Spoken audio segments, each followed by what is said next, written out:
Bueno, ya estamos grabando y vamos a contarle un poco a la gente cómo nos conocemos. Ya estaban escuchando que Michael hablaba de Radio y TV Martí.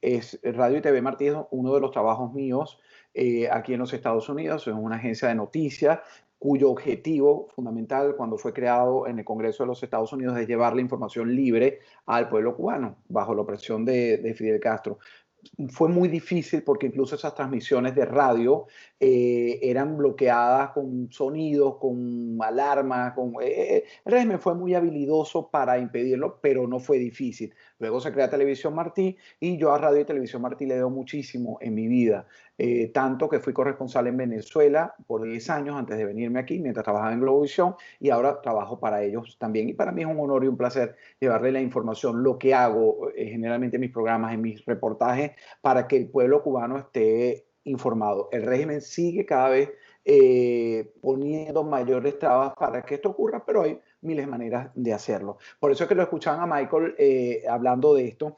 Pero bueno, les había prometido decirles quién era. Es decir, nosotros nos conocemos porque nos seguimos en redes sociales, Michael. Eres un hombre muy firme. Yo te hacía como más volátil como yo decía, porque tienes una posición política muy firme, pero claro, se me olvidó que eres historiador. Los historiadores son generalmente más ecuánimes. ¿Qué edad tienes, Michael? Bueno, tengo 47 años. Ah, bueno, no pasas los 50, no pasas el segundo piso, todavía eres un tipo joven. Después de los 50 que uno ya comienza a sentirse mayor. Mira, ¿por qué decides irte a Canadá? ¿Por qué decides luchar por la democracia? ¿Por qué decides el trabajo que desempeñas hoy? Bueno, porque pienso que cuando uno vive en libertad bueno, es un deber de uno ayudar a los que quedaron dentro y están luchando por la misma. Yo aplaudo mucho al exilio venezolano, porque a la diáspora venezolana, porque los venezolanos fuera sí son gente que apoya la libertad de su país, que no teme hablar de política. Los cubanos tienen, algunos cubanos, voy a decir, hay muchos cubanos valientes, pero hay algunos que tienen el defecto de no querer hablar de política. Es decir, yo no me meto en política, porque la política, no, porque eso es algo que ayuda a la dictadura, ha ayudado mucho a la dictadura en Cuba, esa idea de no meterse en política. Bueno, pues que la política se ha metido con nosotros. Cuba tiene la dictadura más antigua del hemisferio de Latinoamérica. Entonces, yo por eso creo que es importante meterse en política. Creo que es importante ayudar a los que están adentro, tanto los que están en estado de indefensión como los que dentro de Cuba valientemente luchan por la libertad. Creo que es un deber, lo veo como un deber y ustedes, los exiliados venezolanos, me inspiran mucho. Aquí en Canadá hay un exilio venezolano bien arrecho, como dicen ustedes, Sí. que hace actividades y que está a favor de la libertad y que va al Parlamento y hace cosas importantes en este país. Sí, mira, he preguntado también por el apóstol José Martí, que para ustedes es importantísimo. Lo tienes en el cuadro atrás. Sí, Háblale un poco al venezolano que no sabe por qué el fervor de ustedes, por qué la admiración y el respeto a Martí.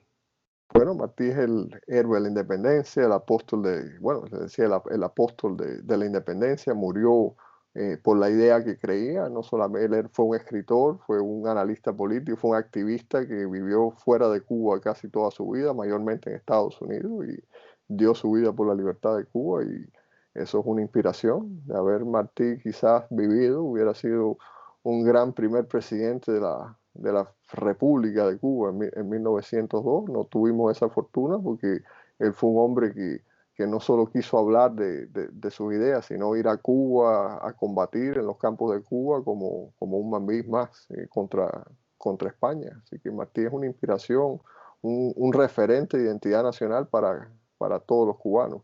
Un hombre que siempre abogó por la inclusión, por la democracia, que tenía ideas un siglo más allá de su momento.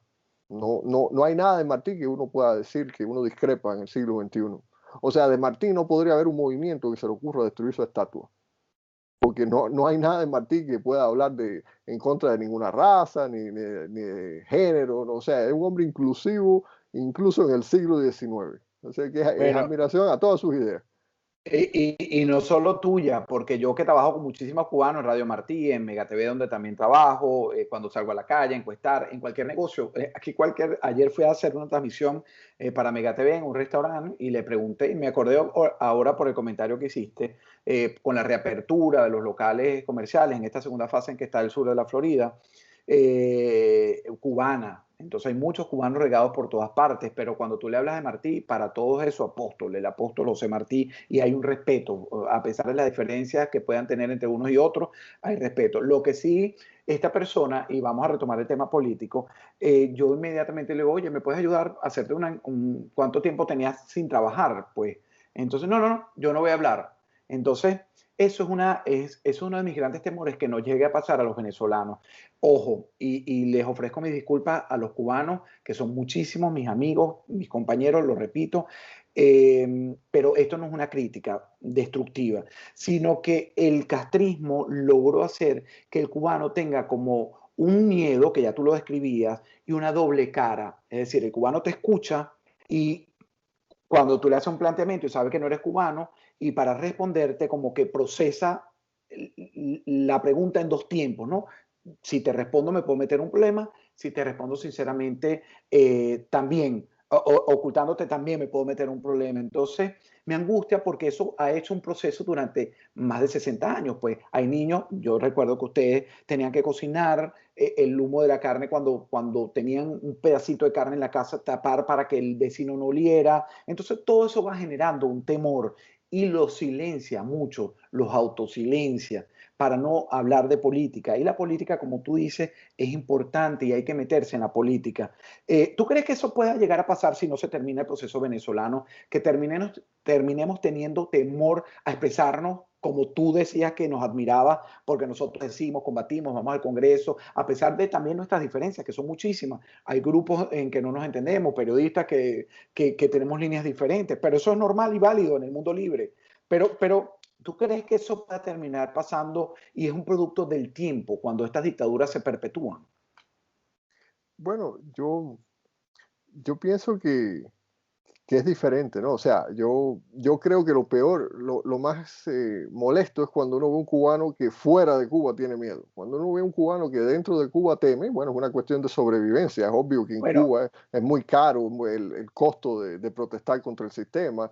Te arrestan, te botan del centro laboral, del centro de estudio. O sea, el que vive fuera y teme, ese es el que más me preocupa. El que vive dentro, yo lo entiendo, porque yo también viví dentro y entiendo que en Cuba claro, el y gracias. costo es alto. Michael, perdona, gracias por la aclaratoria. Estoy hablando del que vive afuera, porque al final yo también tengo familia adentro y al final el régimen se va a meter con ellos si les da la gana. Tú hables o no hables, pero la aclaratoria es esa, no el que está dentro de Cuba, porque tú lo puedes entender como el que está dentro de Venezuela, así que continúa con la explicación.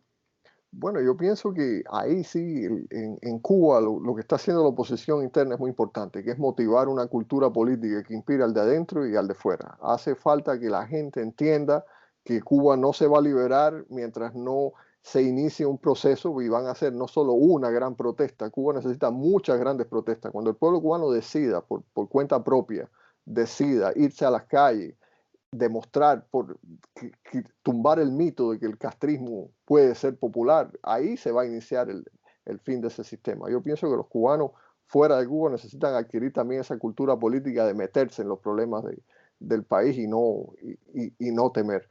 Que Venezuela vaya a durar 60 años, bueno, yo te digo, Alejandro, que yo lo dudo que ese sistema vaya a Qué durar bueno. esa cantidad de tiempo. Yo tengo esperanza que no va a ser así. En Cuba el totalitarismo ha sido tal que pues yo recuerdo que hay gente, solía haber, ya no es necesariamente así, pero tú ves al venezolano que hace una cola de un alimento y dice, tenemos tremendo hambre, este Maduro es un desgraciado, esto no sirve. Bueno, pues en Cuba el totalitarismo llega a un punto en que hay gente que cree que comer las cosas más asquerosas puede ser bueno, ¿no? O sea, eso se veía antes en cola, ya no es así tanto, ¿no? Entonces tiene que surgir esa cultura de la protesta, tanto en el cubano de dentro como el cubano de fuera. Entender que sí, que hay que meterse en política porque si no, no vamos a cambiar ese sistema. Yo pienso que es muy importante para el de fuera también. ¿Y cómo nos metemos en política? Porque hay gente que se tía se cansa, se aburre de la política, se aburre de escucharlo a uno dando opiniones de la política, de los políticos, de la oposición, del régimen, de la tiranía. ¿Cómo hacemos para llamarles la atención? Oye, hay que meternos porque la política se mete en nosotros. La política nos ha destruido, de esos regímenes nos ha destruido la vida. Fíjate que nos tienen en el exilio. Yo me imagino que si la situación en Cuba no hubiera estado como en estos 60 años, tú no estuvieras en Canadá, yo no estuviera en Miami, y muchos de los cubanos no estuvieran en el exilio, estuvieran en su país haciendo dinero, fortuna, prosperando económicamente, estudiantilmente, artísticamente, porque eso es lo que te permite tu país. Ojo, y no quiero decir que en el exilio no se pueda lograr, pero esto fue una elección forzada.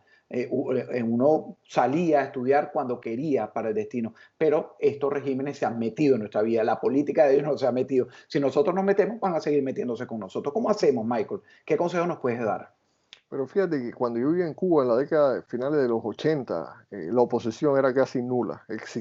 Se iniciaba apenas aún entonces el movimiento cubano de derechos humanos.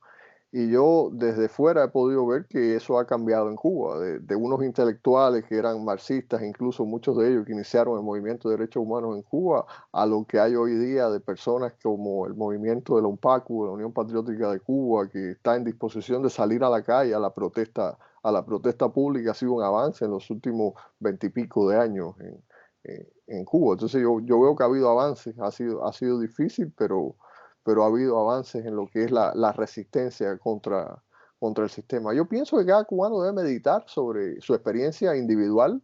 El cambio se inicia por el cambio de cada uno. No, cuando uno cambia, entonces ya puede ser un agente de cambio. Las historias de cada cual, cuánta humillación ha padecido cada cubano, cuántas historias de opresión, de discriminación al viajar a Cuba. Cuando cada cual reflexione sobre lo que ha costado ese sistema, pues se dará cuenta de la necesidad de resistir en contra del mismo. Claro, y ese consejo sirve para el venezolano, no solo para el cubano. Tenemos que cambiar el sistema de vida nosotros, no solo de nosotros como individuos, sino a los que afectamos, nuestros hijos, nuestras esposas, nuestras madres, padres, primos. Entonces, tenemos que hacer colectivo y cuando comencemos a hacer eso y concientizarlo, yo creo que podremos generar un cambio. Y ahí es que ha trabajado mucho este castrocomunismo, en esa separación, fíjate, cuando nos permite no estar unidos, no estar, unos salieron al exilio, otros salen caminando en el caso venezolano, otros se han tenido que ir a otra ciudad porque no pueden. Entonces te separan como de tu núcleo y lo hacen precisamente para que tú no tengas fuerza para luchar, porque es más fácil cuando tú dices, oye, vamos a protestar por la falta de gasolina, pero entonces somos 4, 5, 6, te sientes apoyado, ¿sabes? Te desgastas tú gritando, sale el otro. Entonces, por eso es que siempre ha salido ese gran dicho de que divide y vencerá, que viene de estos sátrapas que lo han utilizado bien. Ahora, fíjate, hablando de esto y con la esperanza que tú mantienes de que nosotros no tengamos la misma historia que la repitamos de Cuba, de tu país natal. ¿En qué, ¿En qué momento histórico, tú ya nombraste a María Corina Machado? La pregunta es directa. ¿Crees más en María Corina Machado que en Juan Guaidó? Sí, definitivamente sí. ¿Por qué? Porque Corina Machado ha sido desde el inicio clara, fue una de las primeras que se enfrentó a Chávez, le dijo, usted es un tirano, esto es una dictadura, aquí expropiar es robar, fue clara siempre en su mensaje, me gusta su claridad, me gusta la gente clara, me gusta la gente transparente, no ha estado metida en ninguna negociación dilatoria que solo le ha hecho ganar al tiempo al régimen como la República Dominicana, la de Noruega. Me gusta su claridad, me gusta gente así en un movimiento de liderazgo. Juan Guaidó al principio, bueno, pues tremenda esperanza de cambio cuando él fue nombrado el presidente encargado. Recuerdo aquella protesta, parecía que ese iba a ser el año que el chavismo iba a colapsar, que esa tiranía iba a colapsar y no fue así por dejarse manipular. Quizás Guaidó no ha sido un líder que ha tenido autonomía propia, no ha sabido canalizar las expectativas de la gente en tomar una acción. Corina me gusta, pude conversar, pude tener participar en un evento que ella hizo con los venezolanos en Canadá y me gustó mucho. La admiraba desde antes y desde ese momento la admiro más aún. Me parece eso muy importante, ser claro en el mensaje. Nunca ha estado metida en nada dilatorio, nunca ha sido parte de ningún club de corrupción, nunca ha querido ir a elecciones absurdas. O sea, tiene todos los componentes que me gustan. Yo Bueno, votaría por ella si fuera venezolano.